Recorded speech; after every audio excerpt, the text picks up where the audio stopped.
After 10 p.m. on August 9, 1969, police pulled over my father on Highway 101 about 60 miles north of San Francisco. They arrested him and locked him in jail. I, along with my 2 elder sisters and 3 other children, were passengers in his Ford Galaxy at the time. I was 7 years old. Crying, I kissed him goodbye through the grill of a steel cage. I always wanted to have some facts to help me understand this traumatic moment of my childhood. Recently, I got that chance. I returned to Northern California to meet friends of my father and find out why he went to prison. My parents, both from Holland, married in 1957 and broke up in 1964 when I was 2. We stayed with our mother. She was studying ballet in Montreal while I attended grade 1. My father, meanwhile, moved to California and settled in Mendocino, a little artist's colony on the Pacific coast about 100 miles north of San Francisco. In 1968, he and his girlfriend established a campground in a nearby redwood forest on land owned by the state and local lumber companies. The Meadows, as they called it, became a makeshift commune for hippies moving up from San Francisco.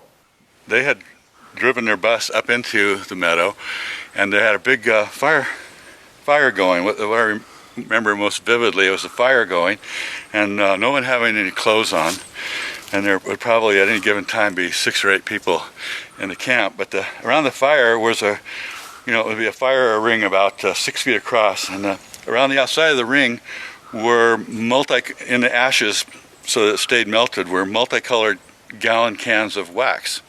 A year later, the state of California, under Governor Ronald Reagan, changed the rules to outlaw camping in state forests.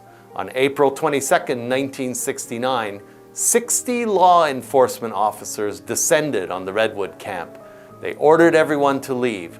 34 inmates from a local prison destroyed and burned the camp dwellings. My father got mad.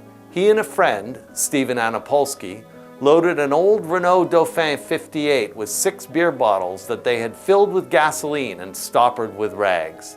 They planned to burn a model home of the Union Lumber Company in nearby Fort Bragg, but they say they changed their mind on their way into town. Police stopped them for a headlight out, saw the bottles, and arrested the pair. Like 2 seconds after we turned right to go to Fort Bragg, turn north to go to Fort Bragg, right after we did that, Paul and I decided, let's go have a cup of coffee at the Fort Bragg Club. We weren't going to do anything. We just had the bottles in the back of the car, and that was it. We got up to Fort Bragg, and we turned right at the Fort Bragg Club, and the cops were behind us. The mill was working, and in Fort Bragg, you were either a mill worker or like worked in a store or something like that, or else you were a dirty hippie. The 2 men posted bail. Then my father failed to appear for a hearing and became a wanted man up and down the coast of California. But he did not tell my mother that police were looking for him when she sent us down to spend our summer vacation with him.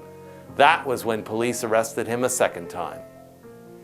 In December 1969, my father pleaded guilty to possession of an explosive device. He had already served 4 months in jail. He served a further year in Soledad Prison in California before U.S. authorities deported him to Canada.